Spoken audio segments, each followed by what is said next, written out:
नमस्कार, मी राहुल कुलकर्णी. ABP माझावरती जगभरातल्या सर्व प्रेक्षकांचं स्वागत आहे.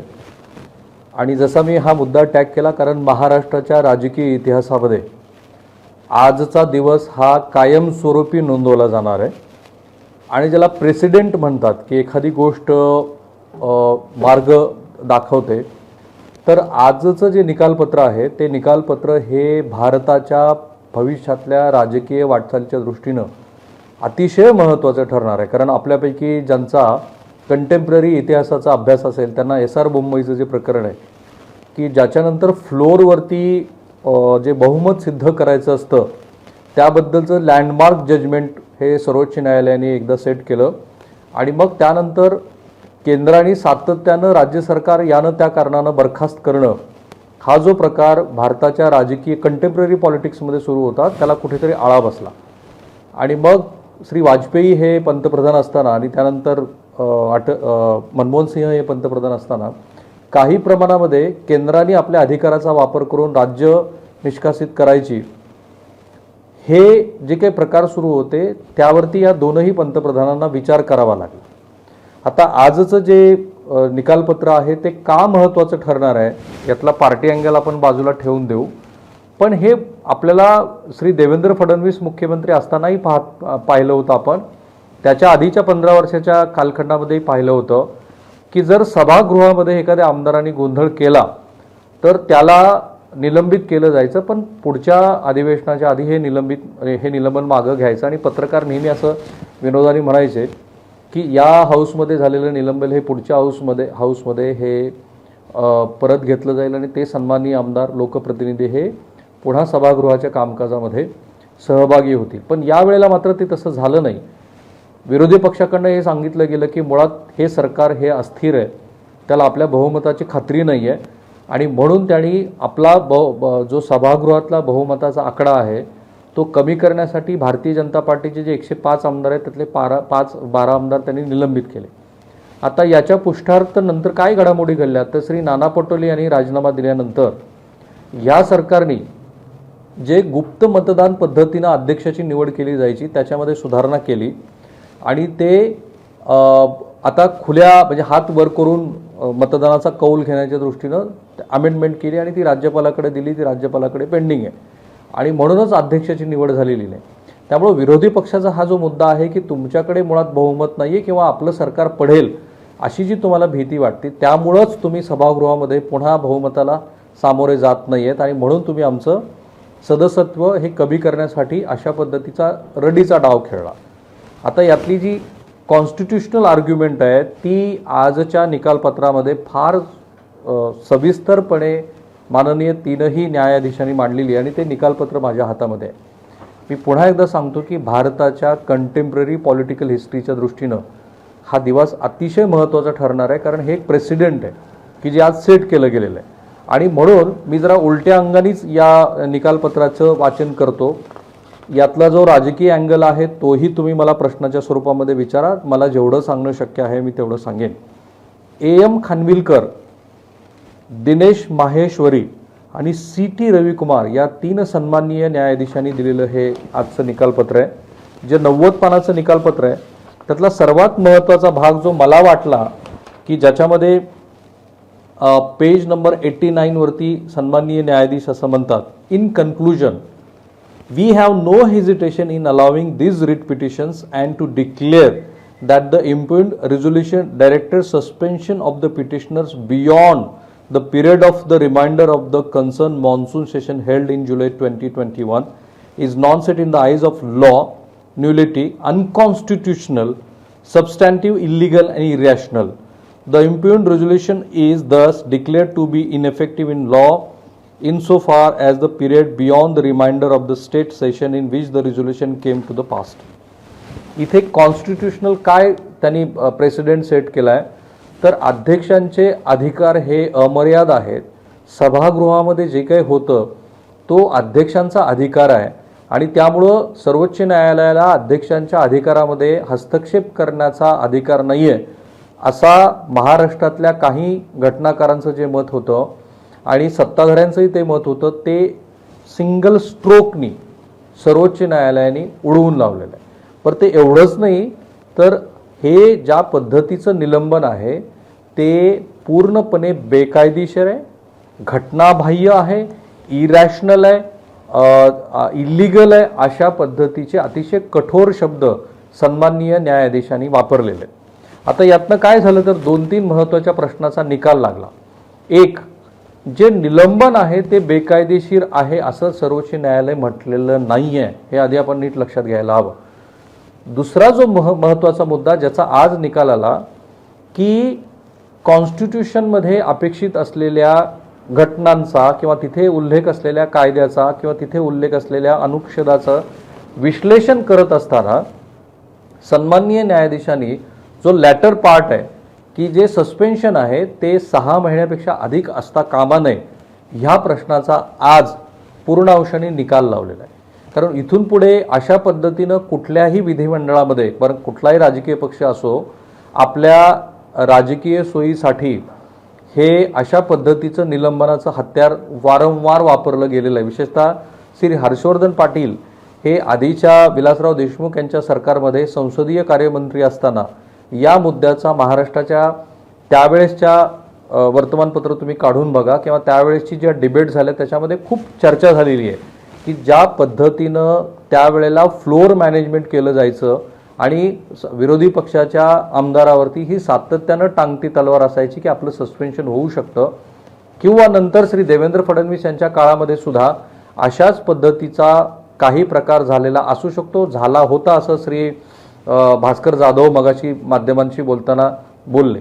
सो या एका प्रश्नाचा आज निकाल लागला की मुळामध्ये असं कोणत्याही लोकप्रतिनिधीचं जर सस्पेन्शन झालं तर ते एका विशिष्ट कालावधीच्या पुढं असता कामा नये.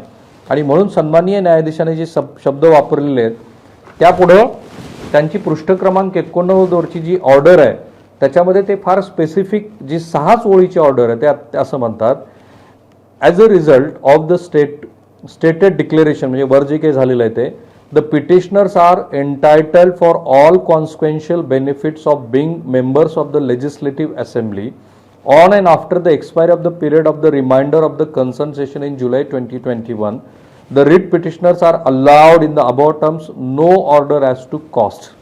म्हणजे ज्या 12 आमदारांचं निलंबन झालेलं होतं ते आता आम्ही रद्द करत आहोत. त्याचं कारण त्यांनी आधी मी जे तुम्हाला सांगितलं की हे सगळं अनकॉन्स्टिट्युशनल आहे, नियमबाह्य आहे, घटनेच्या विरोधातलं आहे, अशा पद्धतीचं तुम्हाला करता येणार नाही, हे आधी तुम्ही कन्क्लुजन सन्माननीय न्यायाधीशांनी काढलं आणि नंतर त्यांनी याची फार प्रिस्क्राईब्ड अशी 6 ते 7 ओळीची ऑर्डर दिलेली आहे.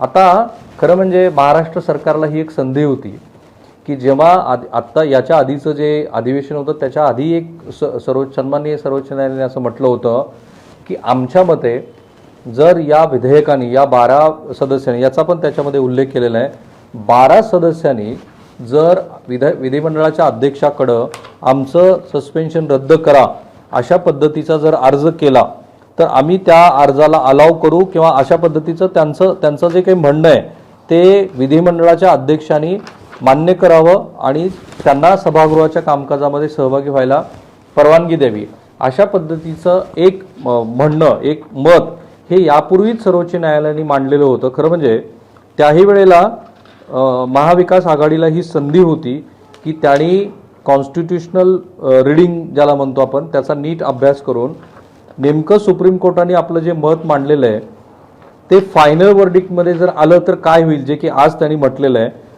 तर आपल्याला याचा विचार करून आत्ताच या संदर्भातला काही निर्णय घेता येईल का याबद्दल त्यांनी विचार करायला हवा होता, पण तसं झालं नाही आणि मग आजचं जजमेंट आलं. सो आता हे जजमेंट जे आहे ते सर्वोच्च न्यायालयाची जी वेबसाईट आहे त्या वेबसाईटवरती थोड्या वेळापूर्वी अपलोड झालेलं आहे. त्याची ही प्रत आहे. In the supreme court of India civil original jurisdiction writ petition number 797 of 2021, ही जी आजची याचिका होती Shri Ashish Shelar and others versus the Maharashtra legislative assembly and ANR, म्हणजे जे रिस्पॉन्डंट आपण ज्याला म्हणतो आपण असे ते होते. आणि याच्यामध्ये AM खानविलकर यांनी आजचं जजमेंट लिहिलेलं आहे ज्याच्यामध्ये ते खूप तपशीलवार ह्या गोष्टीला बोलत आहेत. ते काय म्हणतात, the petitioners have been duly elected as member of the current Maharashtra legislative assembly 2029-24. they got elected from different constituencies in the state of Maharashtra. They belongs to Bharatiya Janata Party, the principal opposition party in Maharashtra legislative. पहिल्याच 3 पानामध्ये अतिशय महत्त्वाचा काही संदर्भ आहे म्हणून मी तुम्हाला सांगतो. The ruling party is a coalition between the Shiva Sena and the Nationalist Congress Party and the Indian National Congress, christened as Mahavikas Aghadi. This lies emanates from the events as unfolded during the monsoon session of Maharashtra Legislative Assembly on 5/7/2021 या दिवशी महाराष्ट्र विधिमंडळामध्ये काय झालं त्याचा पुढे आपल्या निकालपत्रामध्ये त्यांनी उल्लेख केला आहे. The proceedings of the House witnessed heated exchanges between the members of the opposition party and the ruling party due to the impression formed by the former that the businesses of the House was being conducted in unilateral manner.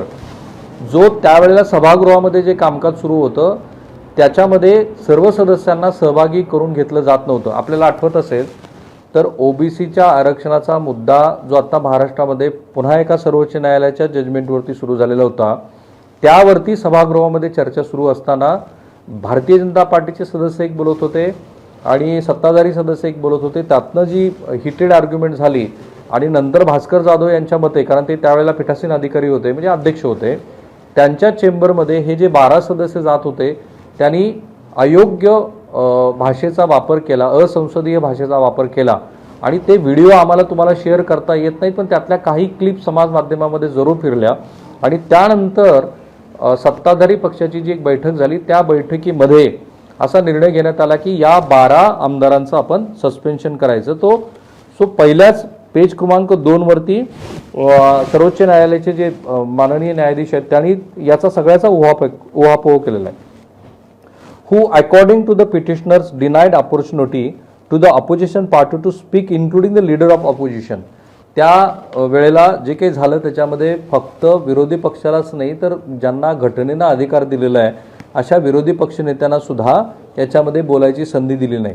It is alleged that in the meeting of the Business Advisory Committee which preceded the actual assembly session, there was a concerted efforts on behalf of the members of the ruling party to cut short the assembly session for a period of 2 days, especially when the state was facing unprecedented situation owing to pandemic which needed elaborated deliberation in the house.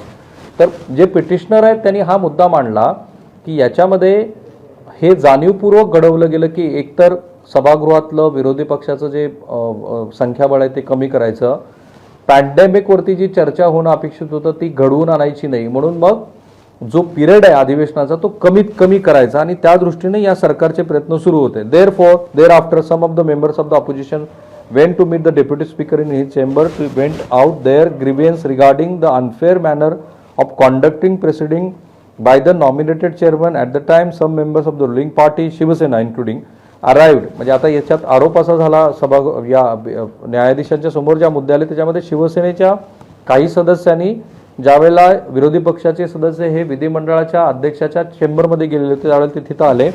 arrived and engaged in heated exchange. When the house resumed, the nominated chairman referred to the fact that some members of the Shiva Sena were present in the chamber and involved in the heated exchanges, but no action was being taken against them as both the sections had apologized to each other.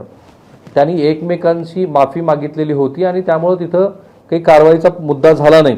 So असे सगळे जे मुद्दे आहेत त्या मुद्द्याचा आपल्या जजमेंटमध्ये सन्माननीय न्यायाधीशांनी उल्लेख केला आणि मग डॉक्टर संजय कुटे, ॲडव्होकेट आशिष शेलार, श्री अभिमन्यू पवार, गिरीश महाजन, अतुल भाटकळकर, पराग अल्वानी, हरीश पिंपळे, राम सातपुते, जयकुमार रावळ, योगेश सागर, नारायण कुचे आणि किरीट कुमार बंगाडिया ह्या 12 जणांचं निलंबन करण्यात आलं. याच्यामध्ये तर 2-3 हे माजी मंत्री पण आहेत.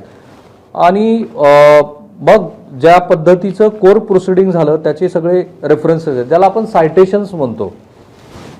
मुळामध्ये प्रोसिडिंग ज्या वेळेला न्यायाधीशांच्या समोर असतं त्यावेळेला काही जुने रेफरन्सेस दिले जातात, त्याला सायटेशन्स असं म्हणतात. त्या सायटेशनचा सुद्धा या जजमेंटमध्ये फार सविस्तरपणे उल्लेख आलेला आहे. ज्याला कोणाला विधिमंडळाचं कामकाज याच्या आधी झालेले कॉन्फ्लिक्ट आणि त्यावरती त्या वेळेला खंडपीठाने किंवा उच्च न्यायालयाने किंवा सर्वोच्च न्यायालयाने जे जे जजमेंट्स दिलेले आहेत त्याचा अभ्यास करायचा असेल तर याचा अभ्यास आपण करायला हवा. एक आहे Alagapuram R Maharaj versus Tamil Nadu legislative assembly याचं सायटेशन तिथं आलेलं आहे आणि त्या सायटेशनचा वापर करून डिफेन्सनी आणि रिस्पॉन्डंटनी दोघांनीही एकमेकाच्या विरोधामध्ये आपली मतं मांडलेली आहेत. These writ petitions came up for preliminary hearing on 14/12/2021 म्हणजे 14 डिसेंबर 2021ला प्रथम या पिटिशनवरती सुनावणी सुरू झाली. बरं, ही पिटिशन केव्हा आली? जेव्हा बहुतेक विरोधी पक्षालाही ही अपेक्षा होती की जे विधिमंडळाचं जे दुसरं अधिवेशन आहे म्हणजे पहिल्या अधिवेशनामध्ये ज्या वेळेला हे यांचं निलंबन झालं त्यानंतर जो ठरलेले संकेत असतात आणि जे आजपर्यंतचं प्रेसिडेंट आहे की त्यांचं निलंबन रद्द केलं जातं आणि परत घेतलं जातं तसं काही होईल आणि आपल्याला पुन्हा सभागृहाच्या कामकाजामध्ये सहभागी व्हायची संधी मिळेल असा जो एक त्यांचा जो होरा होता ते झालं नाही. आणि त्यानंतर मग पुन्हा ते पूर्ण अधिवेशन त्या निमित्ताने पार पाडलं महाविकास आघाडीने आणि तिथे सुद्धा त्यांना अध्यक्षाची निवड करता आली नाही नाना पटोलेंच्या जाण्यानंतर म्हणजे त्यांनी अध्यक्षपद सोडल्यानंतरचं. सो त्याच्यानंतर ही पिटिशन आली आणि याच्यावरती 14/12/2021ला पहिल्यांदा सुनावणी झाली आणि त्याच दिवशी court passed the following order आणि हीच ऑर्डर पुढे कंटिन्यू झाल्यासारखं दिसतेय. We have heard learn counsel for the petitioners and for the state of Maharashtra. These matters involve issues of moment for a Westminster form of democracy. जो आपला मूळचा form आहे Westminster form डेमोक्रेसीचा. It is asked by the petitioners that the impugned resolution by the Maharashtra Legislative Assembly dated 5/7/2021 suffers from the vice of denial of opportunity of being heard and adherence to the rules of the natural justice. नैसर्गिक न्यायाच्या तत्वाचा जर विचार केला तर याच्यामध्ये हे नैसर्गिक न्यायाचं तत्व लागू होत नाही हे असंच सुरुवातीलाच 14/12ची जी सन्माननीय न्यायाधीशाची ऑर्डर आहे त्याच्यामध्ये त्यांनी म्हटलेलं होतं. It is also urged that the resolution neither follows the procedure prescribed under rule 53 ऑफ महाराष्ट्र लेजिस्लेटिव्ह असेंब्ली रूल्स. हे जे आत्ताचं जे निकालपत्र आपण बघतोय त्या निकालपत्राचा अर्थ जे त्याला आपण कोर म्हणू ते आहे Maharashtra legislative assembly rules. In शॉर्टमध्ये द रूल्स 53. जर आपल्यापैकी कोणाला याचा अभ्यास करायचा असेल किंवा करत असाल तर महाराष्ट्र लेजिस्लेटिव्ह असेंब्लीचा जो रूल नंबर 53 आहे त्याचाच कोर्टाने रेफरन्स दिलेला आहे. नेमली for suspension of member of the house by the speaker nor predicted in part 17 including rule 273 to take action against the member for breach of privilege of the house. म्हणजे महाराष्ट्राच्या विधिमंडळानं breach of privilege of house याबद्दलचं काही नियमावली घालून ठेवलेली आहे आणि ती जी नियमावली आहे तिचा इथे सर्वोच्च न्यायालयाने संदर्भ दिला आहे. इट इज ऑल्सो आज that the power of the legislative assembly though absolute in the certain respect. इथे त्यांनी मान्य केलंय सर्वोच्च न्यायालयाने की काही मुद्द्यामध्ये विधिमंडळाचे अधिकार हे ॲब्सोल्यूट आहे त्याच्यामध्ये कोणालाही हस्तक्षेप करण्याचा अधिकार नाही आहे. The decision reached by the house can always be questioned on the settled principles amongst others being manifested grossly arbitrary or irrational violating the fundamental rights and such other grounds as may be permissible and delineated in the decision of the constitutional bench of this court in Raja Rampal versus Honorable Speaker. ही फार महत्त्वाचं आहे. एकीकडे सन्माननीय न्यायाधीश असं म्हणतायत की महाराष्ट्र विधिमंडळाचा किंवा कुठल्याही विधिमंडळाचा जो अधिकार आहे तो अधिकार आम्हाला पूर्णपणे मान्य आहे पण नैसर्गिक न्यायाचं तत्व कॉन्स्टिट्यूशन आणि ज्या सदस्यांच्यावरती तुम्ही सस्पेन्शनचा निर्णय घेतलेला आहे त्यांना असलेले जे नैसर्गिक न्यायाचे तत्व त्यांना लागू होतात किंवा त्यांच्या अधिकारांचं कुठं व्हायोलेशन होतं का हा बघण्याचा आम्हाला पूर्णपणे अधिकार आहे.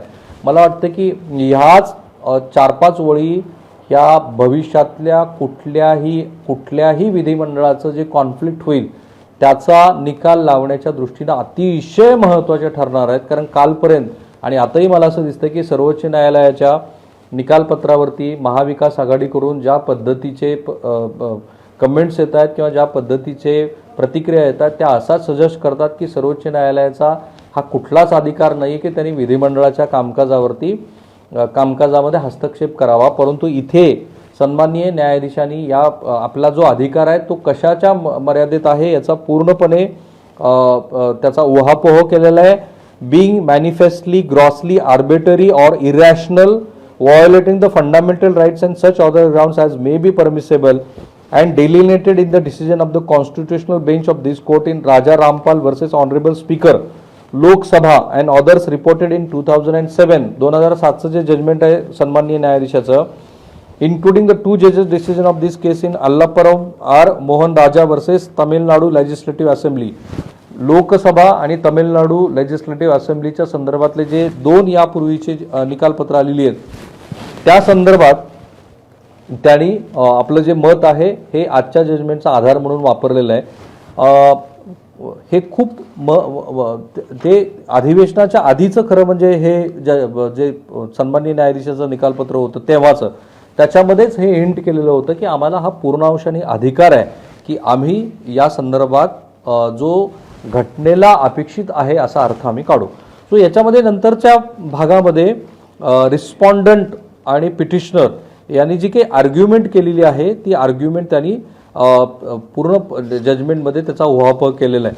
पण रूल नंबर 53 हे पुन्हा या जजमेंटमध्ये येताना मला दिसतंय आणि त्याच्यामध्ये मग न्यायाधीशांनी बाकीच्याही काही महत्त्वाच्या गोष्टीचा उहापोह केला आहे. कन्सिडरेशन जे आहे न्यायाधीशांचं in the moot question is about the maintainability of the challenge in respect of the stated resolution adopted by the legislative assembly. The scope of interference by the court has been well delineated in successive decisions of the constitution bench of this court. Yes, म्हणजे ज्या महत्त्वाच्या प्रश्नाचा निकाल आपल्याला अपेक्षित होता की तुम्हाला म्हणजे ॲज अ सन्माननीय न्यायाधीशांना विधिमंडळाच्या कामकाजामध्ये हस्तक्षेप करण्याचा अधिकार आहे का, तर न्यायाधीशांनी सांगितलं यस, हो. यापूर्वी सुद्धा अशा पद्धतीचा जो यापूर्वीचे सुद्धा जे निकालपत्र आलेली आहेत या सगळ्या निकालपत्रामध्ये अशा पद्धतीनं सन्माननीय न्यायाधीशांनी यापूर्वी सुद्धा हस्तक्षेप केलेला आहे. त्यामुळे महाविकास आघाडीकडनं आत्ता जे आर्ग्युमेंट केलं जात आहे ते आपल्या निकालपत्रामध्ये त्या प्रश्नाची उत्तरं ही ऑलरेडी सन्माननीय 3 न्यायाधीशाच्या जे पीठ म्हणता येत नाही की 5 जणांचं असेल तर कॉन्स्टिट्युशनल बेंच आपण म्हणतो, 3 न्यायाधीशांनी याचं उत्तर दिलेलंच आहे. The manner of enforcement of privilege by the legislature can result in judicial scrutiny, though subject to the restrictions contained in the other constitutional provisions, for example, Article 122 or 212. जे privilege आहेत लेजिस्लेटरचे जे privilege आहेत त्याला challenge करता येत आहे का, याही प्रश्नाचं त्यांनी उत्तर दिलंय की एक्झाम्पल आर्टिकल 122 और 212 हे जे घटनेमध्ये नोंदवलेले घटनाकारांनी जे नोंदवलेले अनुच्छेद आहे त्याचाच आधार घेऊन आम्ही याचा वापर करून अशा पद्धतीचं आम्हाला अधिकार आहे असं न्यायालयाने म्हटलेलं. आणि मी पुन्हा सांगतोय की this judgement is going to be a path breaking historical president and not only for the Maharashtra, for the rest of the all assemblies including national assembly which is viz Lok Sabha and Rajya Sabha. We reframe the said resolve and find no reason why, in fact and circumstances at hand, this court should take a different view so as to abandon its constitutional functions as the final judge of the constitutability of all acts purported to be done under the authority of the constitution. पुन्हा न्यायाधीश असं म्हणतायत की कॉन्स्टिट्यूशननी आम्हाला दिलेला जो अधिकार आहे तो आम्ही का वापरायचा नाही, आम्हाला असं का वाटायला पाहिजे की आम्ही विधिमंडळाच्या कामकाजामध्ये हस्तक्षेप करू नये, आम्हाला सन्माननीय कॉन्स्टिट्यूशननी अधिकार दिलेले आहेत त्याचा आम्ही वापर करत आहोत. आणि मग बरेच सायटेशन्स मी ज्याच्याबद्दल तुम्हाला बोललो ते हे जजमेंट खूप प्रिसाईज आपण ज्याला म्हणतो ते प्रिसाईज जजमेंट आहे. मी जवळपास 1.5-2 तास आधी ते वाचत होतो, त्यातले मला महत्त्वाचे मुद्दे जे वाटले ते मी ऑलरेडी नोट डाऊन केलेलेच होते. एक पंडित शर्मा केस ज्याला सायटेशन म्हणतो त्याच्याबद्दलचे पॉवर शेअरिंग कॉन्स्टिट्यूशनचा अर्थ त्याच्याबद्दल आजच्या जजमेंटमध्ये ते असं म्हणतायत, as explain in the Pandit Sharma's case this powers and the procedure prescribe by the rules has the sanction of enacted law in order to committal for contempt of the assembly is according to the procedure established by the law.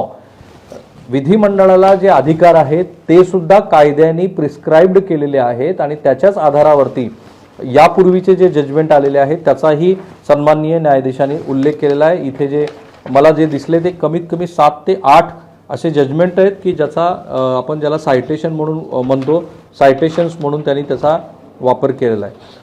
In conclusion, आपण त्याला in conclusion असं म्हणूया की in conclusion जे सन्माननीय न्यायाधीशांनी म्हटलं ते मी पुन्हा एकदा शेवटच्या याच्यामध्ये सांगतो.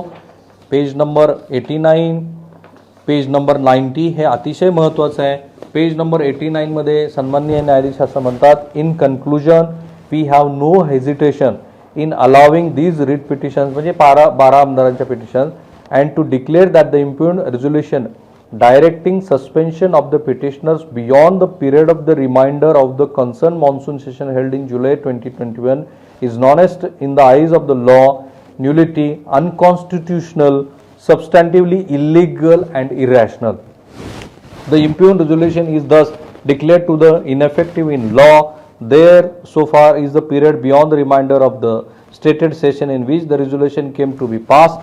आणि मग ऑर्डर त्यांनी अशी दिली आहे, as a result of the stated declaration the petitioners are entitled for all constitutional benefits of being member of the legislative assembly on and after the expiry of the period of the remainder of the concerned session in July 21. So आत्ता भारतीय जनता पार्टीच्या 12 आमदारांचा विधिमंडळामध्ये उपस्थित राहण्याचा अधिकार सर्वोच्च न्यायालयाने restore केलेला आहे. मी मगाशी भास्कर जाधव यांची प्रतिक्रिया ऐकली की विधिमंडळाच्या अध्यक्षाला हा अधिकार आहे की विधिमंडळाच्या सभागृहाच्या आत, म्हणजे विधिमंडळाच्या परिसरामध्ये कुणी प्रवेश करायचा. माझ्या मते अतिशय specified with the describing of constitutional एवढं सुंदर जजमेंट दिल्यानंतर पुन्हा एकदा सन्माननीय विधिमंडळाचे सदस्य या संपूर्ण जजमेंटचा अभ्यास करतील आणि त्यानंतर आपली पुढची भूमिका स्पष्ट करतील. माझ्या मते राजकीय पक्ष कुठलाही असो, काही संस्थांचं जे महत्त्व असतं, काही संस्थांच्या बद्दलचा जो आदर असतो तो कमी होणार नाही हे आपण बघायला हवं. मी पुन्हा एकदा सांगतो की राजकीय पक्ष कुठलाही असो, कारण हल्ली असं दिसतंय की ज्युडिशरी असेल, विधिमंडळ असेल, पत्रकारिता असेल, प्रशासन असेल, प्रत्येकाबद्दलच्या निगेटिव्ह गोष्टीबद्दल अतिशय चवीनं बोललं जातं आणि त्याच्यामध्ये ह्या ज्या महत्त्वाच्या लोकशाहीचे ज्याला स्तंभ म्हणतो की अंग आहेत त्याचं अधिकात अधिक अवमूल्यन कसं होईल अशीच भूमिका सर्वपक्षीय मंडळी घेताना दिसतात. बाय एक शेवटचा मुद्दा की हे जे महाविकास आघाडीचं सरकार सत्तेवरती आलं त्याला सर्वोच्च न्यायालयाच्या एका निकालपत्राचाच सर्वात मोठा आधार आहे. कारण भारतीय जनता पार्टीचे नेते की ज्यांनी तो पहाटेच्या शपथविधीचा प्रयोग केला त्यांना हा पूर्ण विश्वास होता की श्री अजित पवार यांच्याबरोबर राष्ट्रवादी काँग्रेसमधले बहुसंख्य आमदार आहे आणि जर गुप्त मतदान पद्धतीनं मतदान प्रक्रिया पार पडली तर हे सरकार तगून जाईल. याच्या आधीचा एक प्रयोग जेव्हा शिवसेना ही आधीच्या सरकारमध्ये 6 महिने सहभागी झालेली नव्हती त्याही वेळेला अशाच पद्धतीच्या खेळा करून तेव्हाच्या देवेंद्र फडणवीस सरकारनं आपलं बहुमत सिद्ध केलेलं होतं. आताही त्यांना ती संधी होती आणि ही शक्यता राजकीय विश्लेषकांना तेव्हाही वाटत होती, आजही वाटते की जर त्या पहाटेच्या शपथविधीच्या प्रयोगानंतर गुप्त मतदान पद्धतीनं जर हे मतदान घडवून आणलं गेलं असतं तर कदाचित आत्ताचं जे सरकार आहे हे सरकार अस्तित्वात आलं असतं की नाही. आता हे केव्हा टळलं? देवेंद्र फडणवीस आणि अजित पवार यांना राजीनामा का द्यावा लागला? तेव्हा की जेव्हा सन्माननीय न्यायालयानं हा निकाल दिला की विधिमंडळातलं जे मतदान आहे ते खुल्या पद्धतीनं होईल, त्याची प्रोसिडिंग रेकॉर्ड केली जाईल and it would be available for the scrutiny to the each and every one including every common citizen. हे सन्माननीय न्यायाधीशांनी दिलेल्या निकालानंतरच अस्तित्वात आलेलं सरकार आहे. त्यामुळे इथे आपण थांबूया. सर्वोच्च न्यायालयानं आज जे 90 पानाचं जे जजमेंट सुप्रीम कोर्टच्या वेबसाईटवरती अवेलेबल आहे, जे तुम्हालाही आहे आणि मलाही आहे, ते जाऊन बघा. पुढची काही दिवस या जजमेंटवरती अशाच चर्चा होताना आपल्याला दिसतील. मी फक्त लिगल पॉईंट ऑफ व्ह्यूनी हे मुद्दे माझे मांडले. मला माहिती आहे आपल्यापैकी बऱ्याच जणांनी वेगवेगळे मुद्दे इथे पोस्ट केलेले आहेत, but I am telling you I have to be here only to prescribe what is the judgement. तो थांबूया आपण इथे. आमचे हे जे प्रयत्न आहेत हे तुम्हाला कसे वाटतात ते जरूर कळवा. या व्हिडिओच्या खाली तुमचे प्रश्न कमेंट बॉक्समध्ये टाका, कारण आता 4 वाजता आम्ही एक मोठी डिबेट याच्यावरती घेतोय. या डिबेटच्या वेळेला हे प्रश्न आम्ही जरूर तुमचे त्या चर्चेमध्ये मांडण्याचा प्रयत्न करू. थांबूया आपण इथे. माझं ABP माझं जे सोशल मीडिया अकाउंट आहे ते फॉलो करायला लागला. Take care. बाय. एबीपी माझा, उघडा डोळे बघा नीट.